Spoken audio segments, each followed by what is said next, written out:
श्री सच्चिदानंद सद्गुरु साईनाथ महाराज की जय।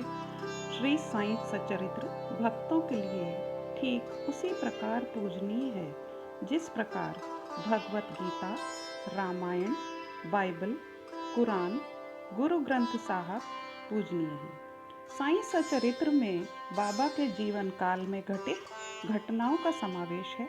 इन घटनाओं का उल्लेख साईं सच्चरित्र में इसलिए किया गया है जिससे भक्तों को सन्मार्ग पर चलने की प्रेरणा प्राप्त हो सके। इसकी रचना श्री गोविंद राव रघुनाथ दाभोलकर अर्थात हेमाड पंत ने बाबा से अनुमति लेकर की थी। बाबा श्री गोविंद राव रघुनाथ दाभोलकर को हेमाड पंत कहकर संबोधित किया करते थे। श्री साईं सच्चरित्र के प्रति लोगों की आस्था एवं हमारे आदरणीय दीर्घायु भक्त जो पढ़ नहीं सकते तो देखते हुए इस ग्रंथ को स्वरबद्ध करने का निर्णय लिया गया, जिसके श्रवण मात्र से भक्तों के सभी दुख दूर हो जाया करते हैं। तो आइए श्री सच्चिदानंद सद्गुरु साईनाथ महाराज के चरणों में मस्तक नगवाते हुए हम उनसे अमृत वर्षा की प्रार्थना करते हैं और इस ग्रंथ का श्रवण प्रारंभ करते हैं। ओम श्री सच्चिदानंद सद्गुरु साईनाथ महाराज की जय। अध्याय 1। पुरातन पद्धति के अनुसार श्री हेमाड पंत श्री साईं सच्चरित्र का आरंभ वंदना द्वारा करते हैं। प्रथम श्री गणेश को साष्टांग नमस्कार करते हैं, जो कार्य को निर्विघ्न समाप्त कर उसको यशस्वी बनाते हैं और कहते हैं कि श्री साईं ही गणपति हैं। फिर भगवती सरस्वती को, जिन्होंने काव्य रचने की प्रेरणा दी, और कहते हैं कि श्री साईं भगवती से भिन्न नहीं हैं, जो कि स्वयं ही अपना जीवन संगीत बयान कर रहे हैं। फिर ब्रह्मा, विष्णु और महेश को, जो क्रमशः उत्पत्ति, स्थिति और संहार करता है, और कहते हैं कि श्री साईं और वे अभिन्न हैं, वे स्वयं ही गुरु बनकर भवसागर से पार उतार देंगे। फिर अपने कुल देवता श्री नारायण आदिनाथ की वंदना करते हैं, जो कि कोंकण में प्रकट हुए। कोंकण वह भूमि है जिसे श्री परशुराम जी ने समुद्र से निकालकर स्थापित किया था। तत्पश्चात वे अपने कुल के आदि पुरुषों को नमन करते हैं। फिर श्री भारद्वाज मुनि को, जिनके गोत्र में उनका जन्म हुआ। पश्चात उन ऋषियों को, जैसे याज्ञवल्क्य, भृगु, पाराशर, नारद, वेद व्यास, सनक सनंदन, सनत कुमार, शुक, शौनक, विश्वामित्र, वशिष्ठ, वामदेव, जैमिनी, वैशंपायन, नवयोगींद्र इत्यादि तथा आधुनिक संत जैसे निवृत्ति, ज्ञानदेव, सोपान, मुक्ताबाई, जनार्दन, एकनाथ, नामदेव, तुकाराम, कान्हा, नरहरि आदि को नमन करते हैं। फिर अपने पितामह सदाशिव, पिता रघुनाथ और माता को, जो उनके बचपन में ही गत हो गई थी, फिर अपनी चाची को, जिन्होंने उनका भरण पोषण किया, और अपने प्रिय ज्येष्ठ भ्राता को नमन करते हैं। फिर पाठकों को नमन करते हैं, जिनसे उनकी प्रार्थना है कि वे एकाग्र चित्त होकर कथामृत का पान करें। अंत में श्री सच्चिदानंद सद्गुरु श्री साईनाथ महाराज को, जो कि श्री दत्तात्रेय के अवतार और उनके आश्रयदाता हैं, और जो ब्रह्म सत्यम जगन मिथ्या का बोध कराकर समस्त प्राणियों में एक ही ब्रह्म की व्याप्ति की अनुभूति कराते हैं। सर्व श्री पाराशर, व्यास और शांडिल्य आदि के समान भक्ति के प्रकारों का संक्षेप में वर्णन कर अब ग्रंथकार महोदय निम्नलिखित कथा प्रारंभ करते हैं। गेहूं पीसने की कथा। महान साईं भक्त श्री हेमाड पंत कहते हैं कि सन 1910 में मैं एक दिन प्रातःकाल श्री साईं बाबा के दर्शनार्थ मस्जिद में गया।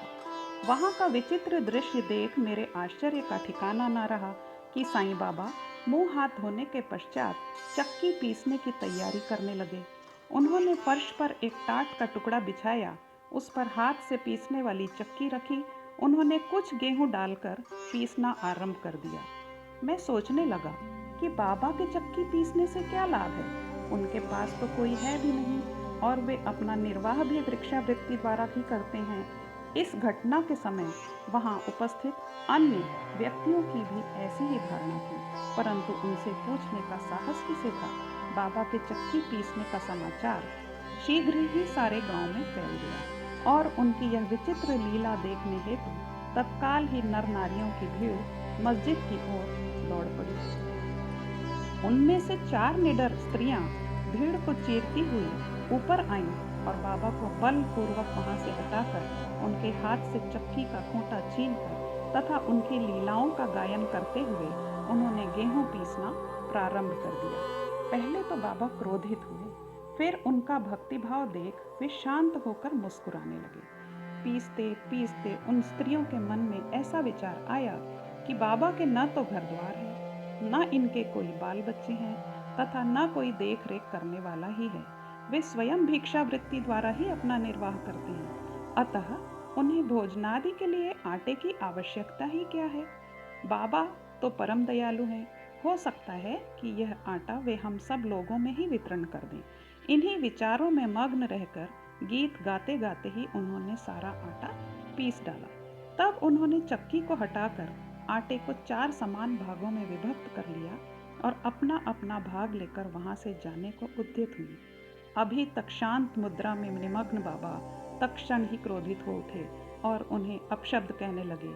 स्त्रियों, क्या तुम पागल हो गई हो? तुम किसके बाप का माल हड़प कर ले जा रही हो? क्या कोई कर्जदार का माल है जो इतनी आसानी से उठा कर लिए जा रही हो? अच्छा, अब एक काम करो कि इस आटे को ले जाकर गांव की मेड़ पर बिखेर आओ। मैंने शिरडी वासियों से प्रश्न किया कि जो कुछ बाबा ने अभी किया है उसका यथार्थ में क्या तात्पर्य है। उन्होंने मुझे बतलाया कि गांव में विषूचिका अर्थात हैजा का जोरों से प्रकोप है और उसके निवारणार्थ ही बाबा का यह उपचार है। अभी जो कुछ आपने पीसते देखा था वह गेहूं नहीं वरन विषूचिका अर्थात हैजा थी, जो पीस कर नष्ट कर दी गई है। इस घटना के पश्चात सचमुच विषूचिका की संक्रामकता शांत हो गई और ग्रामवासी सुखी हो गए। यह जानकर मेरी प्रसन्नता का पारावार न रहा। मेरा कौतूहल जागृत हो गया। मैं स्वयं से प्रश्न करने लगा कि आटे और विषूचिका रोग का भौतिक तथा पारस्परिक क्या संबंध है? इसका सूत्र कैसे ज्ञात हो? घटना बुद्धिगम्य सी प्रतीत नहीं होती। अपने हृदय की संतुष्टि के हेतु इस मधुर लीला का मुझे 4 शब्दों में महत्व अवश्य प्रकट करना चाहिए। लीला पर चिंतन करते हुए मेरा हृदय प्रफुल्लित हो उठा और इस प्रकार बाबा का जीवन चरित्र लिखने के लिए मुझे प्रेरणा मिली। यह तो सब लोगों को विदित ही है कि यह कार्य बाबा की कृपा और शुभ आशीर्वाद से सफलतापूर्वक संपन्न हो गया। आइए अब आटा पीसने का तात्पर्य जानें। शिरडी वासियों ने इस आटा पीसने की घटना का जो अर्थ लगाया वह तो प्रायः ठीक ही है, परंतु इसके अतिरिक्त मेरे विचार से कोई अन्य अर्थ भी है। बाबा शिरडी में 60 वर्षों तक रहे और इस दीर्घ काल में उन्होंने आटा पीसने का कार्य प्रायः प्रतिदिन ही किया। पीसने का अभिप्राय गेहूं से नहीं वरन अपने भक्तों के पापों, दुर्भाग्यों, मानसिक तथा शारीरिक तापों से था। उनकी चक्की के 2 पाटों में ऊपर का पाट भक्ति तथा नीचे का कर्म था। चक्की की मुठिया जिसे पकड़कर वे पीसते थे वह था ज्ञान। बाबा का दृढ़ विश्वास था कि जब तक मनुष्य के हृदय से प्रवृत्तियां, आसक्ति, घृणा तथा अहंकार नष्ट नहीं हो जाते, जिनका नष्ट होना अत्यंत दुष्कर है, तब तक ज्ञान तथा आत्मानुभूति संभव नहीं है। यह घटना कबीरदास जी की इसके तदनुरूप घटना की स्मृति दिलाती है। कबीरदास जी एक स्त्री को अनाज पीसते देखकर अपने गुरु निपट निरंजन से कहने लगे कि मैं इसलिए रुदन कर रहा हूँ कि जिस प्रकार अनाज चक्की में पीसा जाता है उसी प्रकार मैं भी भवसागर रूपी चक्की में पीसे जाने की यातना का अनुभव कर रहा हूँ। कबीरदास जी ने कहा था, चलती चक्की देख के दिया कबीरा रोए, 2 पाटों के बीच में साबित बचा न कोई। उनके गुरु ने उत्तर दिया कि घबराओ नहीं, चक्की के केंद्र में जो ज्ञान रूपी दंड है उसी को दृढ़ता से पकड़ लो। जिस प्रकार तुम मुझे करते देख रहे हो उससे दूर मत जाओ, बस केंद्र की ओर ही अग्रसर होते जाओ और तब यह निश्चित है कि तुम इस भवसागर रूपी चक्की से अवश्य ही बच पाओगे। श्री सद्गुरु साईनाथार्पणमस्तु। शुभम भवतु। प्रिय भक्तों, बाबा द्वारा चक्की पीसे जाने की घटना का वर्णन एवं चक्की पीसने का तात्पर्य हमने प्रथम अध्याय में सुना। सद्गुरु श्री साईनाथ महाराज के श्री चरणों में यही प्रार्थना है कि संपूर्ण विश्व को कोरोना जैसी महामारी से बचाएं एवं भक्तों का कल्याण करें। आइए इस अध्याय का समापन हम बाबा की आरती द्वारा करें। ओम श्री सच्चिदानंद सद्गुरु साईनाथ महाराज की जय।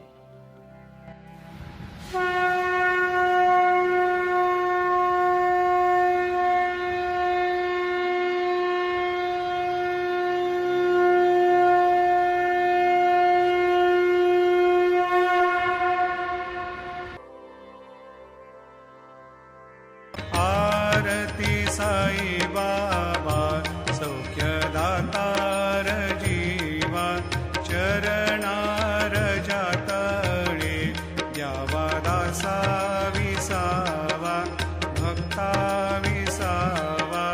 आरती साई बाबा जाळुनी आनंद सत्स्वरूपी राहे दंग जना दावे निज डोळा श्रीरंग डोळा श्रीरंग। आरती साई बाबा जयामनी जैसा भाव दया तैसा अनुभव दाविसी दया घना ऐसे तुझी मावक तुझी मावक। आरती साई बाबा तुमचे नाम ध्याता हरे संस्कृती व्यथा अगाध तव करणी मार्ग दाविसिया नाथा दाविसिया नाथा। आरती साई बाबा कलियुगी अवतार सगुण परब्रह्म साकार अवतीर्ण झाला से स्वामी दत्त दिगंबर दत्त दिगंबर। आरती साई बाबा आठा दिवसा गुरुवारी भक्त करी तिवारी प्रभु पद पावया भव भय निवारी भय निवारी। आरती साई बाबा माझा